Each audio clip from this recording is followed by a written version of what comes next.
अस्सलाम वालेकुम स्टूडेंट्स। उम्मीद करती हूँ बच्चों आप लोग खैरियत से होंगे। जैसा कि कल आप लोग जानते हैं हमने इससे प्रीवियस लेक्चर में न्यूमेरिकल्स कर रहे थे 20 चैप्टर के। हमने स्टार्ट किया 20.8। इससे प्रीवियस लेक्चर में हमने 20.7 वाला न्यूमेरिकल्स किया हुआ।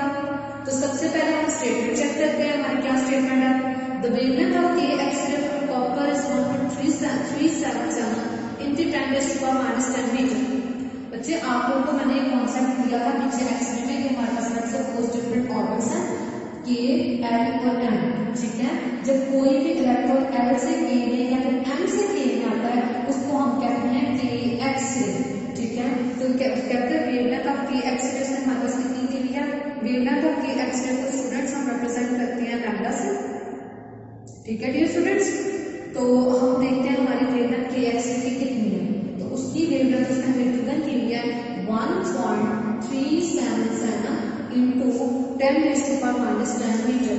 ठीक है, तो ये मैंने वेवलेंथ ऑफ के एक्स रे की थी। तो मैंने आप लोगों को बता दिया कि एक्स रे क्या होगा। इसके बाद स्टूडेंट्स हम आगे स्टडी करते हैं। नेक्स्ट वो हमें क्या है स्टूडेंट्स कि what is the energy difference between the two levels. कहते हैं दो लेवल्स के दरमियान में एनर्जी डिफरेंस क्या होगा। मतलब ये सपोज दो लेवल्स है तो ये दो लेवल्स है, इन दोनों लेवल्स के दरमियान में एनर्जी का डिफरेंस क्या होगा। From which this transition result. कहता है यहाँ पर इलेक्ट्रॉन एल से के में आया इन दोनों के दरमियान में एनर्जी का डिफरेंस क्या होगा, या एम से के में आया इन दोनों एनर्जी लेवल्स के दरमियान में डिफरेंस कितना होगा। तो बच्चों आपको याद है हमने बोहर का मॉडल पढ़ा था। ठीक है, बोहर के मॉडल में हमने देखा था कि बोहर ने कहा था जो एनर्जी का डिफरेंस होता है वो किसके बराबर होता है। बोहर ने, अगर आपको याद हो तो बोहर का मॉडल था कि एनर्जी का डिफरेंस बराबर होता है एच एफ। ठीक है, तो स्टूडेंट्स हमने क्या फाइंड करनी है, हमने एनर्जी का डिफरेंस ही तो निकालना है। ठीक है, तो मैं इधर क्या लिख देती हूँ क्वेश्चन मार्क। तो स्टूडेंट्स अब हमारे पास फ्रीक्वेंसी तो नहीं गिवन। ठीक है, फ्रीक्वेंसी गिवन नहीं है तो डियर स्टूडेंट्स हम फ्रीक्वेंसी की जगह क्या यूज करेंगे, सी डिवाइडेड बाय लैम्डा। तो मैंने फ्रीक्वेंसी की जगह लिखा है सी डिवाइडेड बाय लैम्डा। ये इधर मेरे पास आ गया एनर्जी का डिफरेंस। तो डियर स्टूडेंट्स मैं डिफरेंट वैल्यूज को पुट करूंगी। ठीक है, ध्यान से देखें, आप उनको पता है एच की वैल्यू कांस्टेंट है। तो एच की वैल्यू हमारे पास क्या होती है 6.6 into 10⁻⁻34। ये मैंने डियर स्टूडेंट्स एच की वैल्यू लिख दी। आगे सी स्पीड ऑफ लाइट होता है, इसकी वैल्यू है 3 into 10⁻8। ठीक है डियर स्टूडेंट्स, इसके बाद मैंने लिख दी लैम्डा की वैल्यू। लैम्डा की वैल्यू हमारे पास गिवन है 1.377 into 10⁻10। डियर स्टूडेंट्स हम इन सबकी कैलकुलेशन परफॉर्म करेंगे तो हमारे पास रिजल्ट आता है 9.03। ठीक है, आप लोगों को मैंने बताया था एनर्जी हमेशा इलेक्ट्रॉन वोल्ट में लिखनी है, तो आप इसके साथ यूज कर दे किलो इलेक्ट्रॉन वोल्ट। तो डियर स्टूडेंट्स ये न्यूमेरिकल इधर एंड होता है। अब हम चलते हैं अपने अगले न्यूमेरिकल की तरफ। ठीक है स्टूडेंट्स, 20.9 फिर हम करेंगे 20.10 और हमारा सारा सिलेबस हो जाएगा खत्म। उसके बाद हम स्टार्ट करेंगे अपनी रिवीजन। ठीक है स्टूडेंट्स, तो चले हम अपने नेक्स्ट न्यूमेरिकल की तरफ मूव करते हैं 20.9। ये भी तकरीबन मिलता जुलता इससे। तो चलिए स्टूडेंट्स सबसे पहले मैं आप लोगों के सामने आप पढ़ाऊंगी आप लोगों को स्टेटमेंट। तो स्टेटमेंट ध्यान से सुना करें क्योंकि जिस बच्चे को स्टेटमेंट समझ आ जाती है वो कोई भी न्यूमेरिकल सॉल्व कर सकता है। A tungsten target कहता है एक हमारे पास टंगस्टन टारगेट है is struck by atoms that have been accelerated from rest to a। कहता है एक टंगस्टन का टारगेट है। ठीक है, उसके ऊपर हमने इलेक्ट्रॉन्स को फॉल करवाया। उन इलेक्ट्रॉन्स को हमने पोटेंशियल डिफरेंस दिया था 40 किलो वोल्ट का। ठीक है, इलेक्ट्रॉन्स पहले रेस्ट पे थे। ठीक है, लेट्स सपोज कि हमारे पास इलेक्ट्रॉन रेस्ट पे थे, इनको हमने कुछ पोटेंशियल डिफरेंस प्रोवाइड किया ताकि ये मूव करें और टारगेट को जाके हिट करें। तो कहता है जब इन इलेक्ट्रॉन्स को 40 किलो वोल्ट का पोटेंशियल डिफरेंस करवा के एक्सेलरेट करवाया था। तो डियर स्टूडेंट्स पोटेंशियल डिफरेंस आप लोग को जानते हैं V से रिप्रेजेंट करते हैं। तो पोटेंशियल डिफरेंस इसमें कितना गया 40 किलो वोल्ट का। तो आप लोगों को पता है किलो को किस तरह चेंज किया जाता है, किलो का मतलब होता है 10⁻3। तो प्यारे बच्चों इसकी की जगह मैं लिख देती हूँ 10⁻3 की डायरेक्टली मैंने चेंज कर दिया। Find the shortest wavelength of the bremsstrahlung radiation emitted. बच्चों जब ये इधर से जाकर इसको टारगेट को हिट करना है तो रेडिएशन एमिट होती है। ठीक है, तो हमने देखना रेडिएशन की कम से कम कितनी वेवलेंथ होगी। ठीक है डियर स्टूडेंट्स, तो हमने मिनिमम वेवलेंथ फाइंड करनी है। तो ये हमारे पास आ गया न्यूमेरिकल का सारा गिवन डाटा। तो डियर स्टूडेंट्स चलिए हम आगे चलते हैं। आगे हम अपना करेंगे हम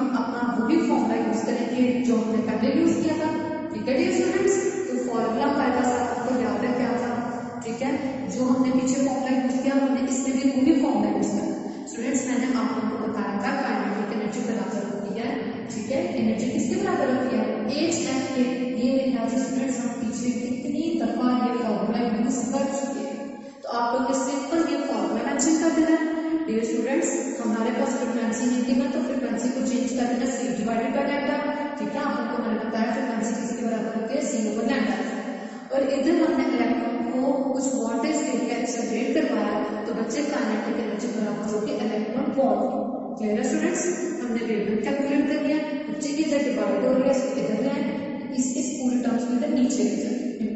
ये मैंने एरोस के साथ आप लोगों को शो कर दिया।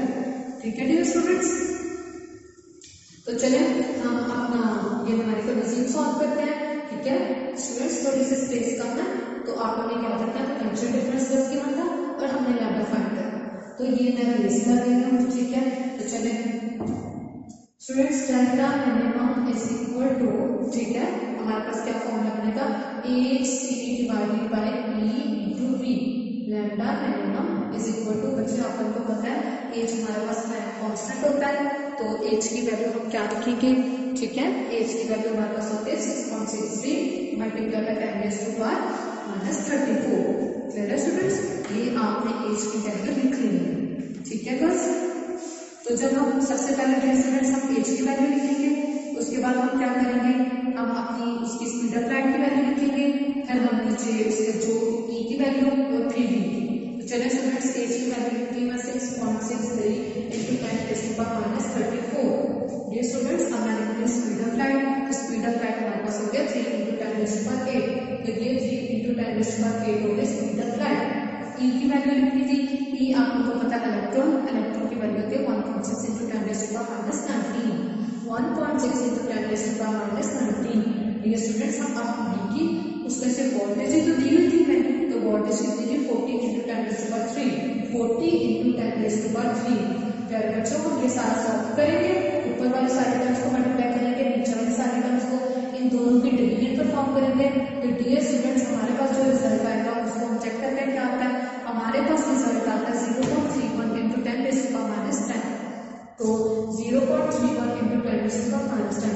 बस जब आप सॉल्व करते हैं, सबसे पहले दोनों को मल्टीप्लाई करें, फिर इन दोनों पावर्स बेस सेम हो तो पावर्स को ऐड करें। ठीक है, सारा इकट्ठा ना करें, कहीं दफा आंसर में मिस्टेक हो जाती है। तो बच्चों आप लोग जानते हैं वेवलेंथ का यूनिट क्या होता है, मीटर, तो सिंपल मैंने इसके साथ मीटर मेंशन कर दिया। अब हमारा एक आखिरी न्यूमेरिकल रह गया। ठीक है गर्ल्स, इसमें से आप लोगों को मेरे आंसर हो क्या होगा, फिर हमारा सारा सिलेबस कवर हो जाएगा। ठीक है स्टूडेंट्स, हमारा सारा सेकंड ईयर का सिलेबस फिर खत्म 20.10। ठीक है, ये लास्ट न्यूमेरिकल है स्टूडेंट्स। तो सबसे पहले मैं देखते हैं हमारे पास गिवन डाटा में क्या है। तो हम सबसे पहले स्टेटमेंट स्टूडेंट्स रेडी करते हैं, उसके बाद मैं आप लोगों को एक्सप्लेन करूंगी हमने कि न्यूमेरिकल किस तरह परफॉर्म करना है। तो चलिए स्टूडेंट्स स्टार्ट करते हैं अपने न्यूमेरिकल को।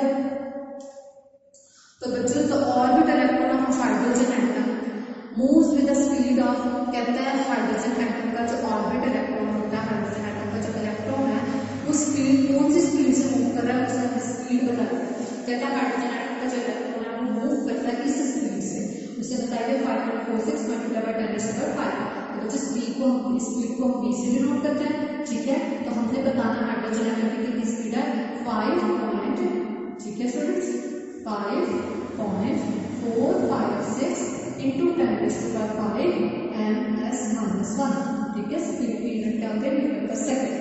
Find the value of quantum number associated with this electron. कहते हैं हमने क्या फाइंड करनी है, हमने n की वैल्यू फाइंड करनी है, क्वांटम नंबर की फाइंड करनी है जो इस इलेक्ट्रॉन के साथ लिंक करती है। ठीक है स्टूडेंट्स, तो हमने फाइंड करनी है वैल्यू ऑफ n। ठीक है डियर स्टूडेंट्स, दूसरी बात calculate the radius of this orbit. इस ऑर्बिट का जो सेंटर से डिस्टेंस होता है बाउंड्री तक, वो हमने फाइंड करना है। तो बच्चों हमने फाइंड करना है रेडियस। ठीक है डियर स्टूडेंट्स, मैं लिख रही हूँ, हमने कैलकुलेट करना है रेडियस। फिर हमने इसके बाद क्या करना है, energy of the electron in this orbit. इस ऑर्बिट में इलेक्ट्रॉन के पास कितनी एनर्जी है बच्चे, हमें वो फाइंड करना है। तो इधर मैं क्या मेंशन कर देती हूँ, ई एनर्जी इस ऑर्बिट के साथ, इस ऑर्बिट में। ठीक है, energy of electron in this orbit, इस ऑर्बिट में जितनी भी इलेक्ट्रॉन की एनर्जी होती है वो करेंगे। गर्ल्स मैं आप लोगों को सिंपल फॉर्मूला बताऊंगी। पार्ट ए का बस आप लोग फॉर्मूला लर्न कर लेंगे, तो पार्ट बी और सी का बहुत आसान फॉर्मूला है। छोटे छोटे फॉर्मूला जिनके लिए मैं आप लोगों को बता दूंगी, जिससे आपकी कैलकुलेशन आसान हो जाएगी। तो स्टूडेंट्स आप लोगों को याद रखना, आप लोगों को स्पीड दी है, ये तीनों चीजें आप लोगों ने कैलकुलेट कर ली। तो चलिए गर्ल्स हम स्टार्ट करते हैं न्यूमेरिकल।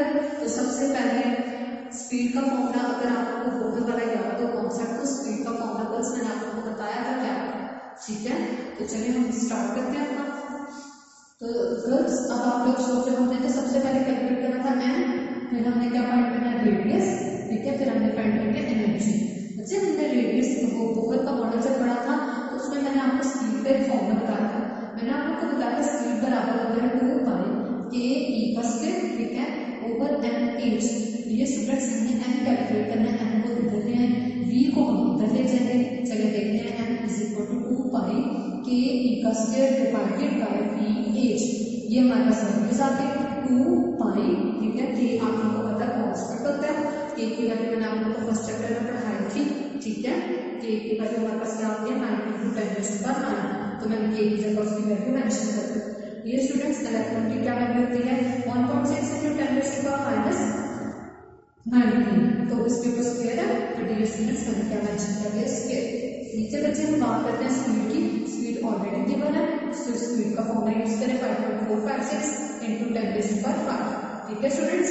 आगे फिर हम क्या करेंगे एच लिखेंगे विच इज प्लैंक कांस्टेंट, ठीक है, तो 6.63 × 10⁻34, 6.63 × 10⁻34। डियर स्टूडेंट्स हम इन सबको सॉल्व करेंगे तो हमारे पास आंसर आ जाएगा। इन सबको सॉल्व करने के बाद जो आंसर आता है, चलिए अब मजीद ऊपर आप लोग साथ साथ सॉल्व करें, ठीक है, क्योंकि बोर्ड पर थोड़ी स्पेस कम है इसके बाद रेस करना पड़ा है। अच्छा इन सबको हम सॉल्व करेंगे तो हमारे पास आंसर आता है 144.69 मल्टीप्लाई बाय 10⁻29। बच्चे इन सबको सॉल्व करेंगे तो आंसर आता है 36.17 × 10⁻29। इनको हम सॉल्व करेंगे तो हमारा आंसर आएगा n = 4, ठीक है स्टूडेंट्स। ये हमारे पास आ गया प्रिंसिपल क्वांटम नंबर n हमने फाइंड करा, ठीक है। अब हम बात करते हैं रेडियस की। बस रेडियस का इतना बड़ा फॉर्मूला हमने ट्राई किया था, लेकिन उसी फॉर्मूले को यूज करने के बजाय हम एक छोटा और डायरेक्ट फॉर्मूला यूज कर लेते हैं ताकि हमारी कैलकुलेशन आसान हो जाए। जब हमने पढ़ा था रेडियस का जनरल फॉर्मूला बराबर होता है rn, ठीक है, n का स्क्वायर और r0। आप लोग सोच रहे होंगे कि r0 क्या है, जैसे कि r0 first orbital hydrogen atom का r0 की वैल्यू हमारे पास क्या होती है मैं आपको बता दूंगी 0.053 नैनोमीटर। तो डियर स्टूडेंट्स rn लिखेंगे, n की जगह हमने क्या किया 4, n की जगह मेंशन करते 4, ठीक है स्टूडेंट्स। r0 की जगह हमने लिखा 0.053, तो प्यारे बच्चे इन दोनों को मल्टीप्लाई करेंगे तो हमारे पास क्या आंसर आएगा, हम r4 फोर्थ ऑर्बिट का रेडियस फाइंड करें, ठीक है, फोर्थ ऑर्बिट का वैल्यू हम n की वैल्यू 4 थी, ठीक है, गलती से बोल रहे हैं n की वैल्यू 4 थी तो n की जगह हम 4 लिखेंगे, ठीक है। तो बच्चे आपने ये बात याद रखनी है, ठीक है, हमारा n = 4 है, ठीक है।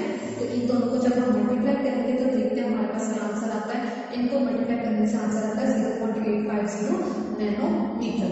तो स्टूडेंट्स इस तरह हमने कैलकुलेट कर लिया अपना रेडियस, ठीक है। आप लोगों को ये मैंने क्लास में बताया था फर्स्ट ऑर्बिट में n = 1, सेकंड ऑर्बिट में n = 2, थर्ड ऑर्बिट में n = 3, फोर्थ ऑर्बिट में n क्या होता है 4, ठीक है स्टूडेंट्स। अब हम आगे क्या करते हैं, आगे हमने फाइंड करनी है एनर्जी। एनर्जी की भी डियर स्टूडेंट्स काफी ज्यादा फॉर्मूलाज है, मैं आप लोगों को एक शॉर्ट फॉर्मूला बताऊंगी, ठीक है, आप लोगों के लिए ताकि याद करना आसान हो, ठीक है। तो स्टूडेंट्स हमने एनर्जी का आप लोगों को ये सारे फॉर्मूलाज मैंने बहुत मॉडल आप लोगों को पढ़ाए थे, अगर आप लोगों को याद नहीं तो अपने बहुत मॉडल वाले लेक्चर जरूर ध्यान से रिवाइज करें, ठीक है। माइनस E0/n का स्क्वायर, E0 की वैल्यू हमने कैलकुलेट की थी क्या आई थी 13.6 En divided by n square. बच्चों n की वैल्यू क्या थी 4, ठीक है, ये फर्स्ट देखिए सेंटर में न्यूक्लियस इधर होता है n = 1, फिर आगे n = 2, ठीक है, फिर आगे n = 3, फिर हमारे पास नेक्स्ट क्या आता है n = 4। तो स्टूडेंट्स तो अब हम क्या करते हैं, अब हम इक्वेशन पुट करते हैं इसमें, n की वैल्यू को पुट करते हैं, n की जगह क्या आएगा 4। ये स्टूडेंट्स देखिए n की जगह नीचे क्या आएगा 4, तो इनको हम सॉल्व करेंगे तो बच्चों हमारे पास जो आंसर आएगा वो क्या आएगा, हम इन दोनों को जब डिवाइड करेंगे तो बच्चे हमारे पास एनर्जी आएगी 0.85। हमेशा याद रखते हैं मॉडर्न फिजिक्स में एनर्जी किसमें थी वैक्यूम फॉर्म। तो बच्चा लोग ये हमारे पास आ गया हमारा आंसर, इधर हमारा सारा सिलेबस कवर हो गया, ठीक है स्टूडेंट्स। आप लोग इन चैप्टर्स को अच्छे से लर्न कर देना है, इनकी रीडिंग भी अच्छे से कर देनी है ताकि आप लोग को कोई भी मसला ना हो। तो चलें स्टूडेंट्स, अल्लाह हाफिज।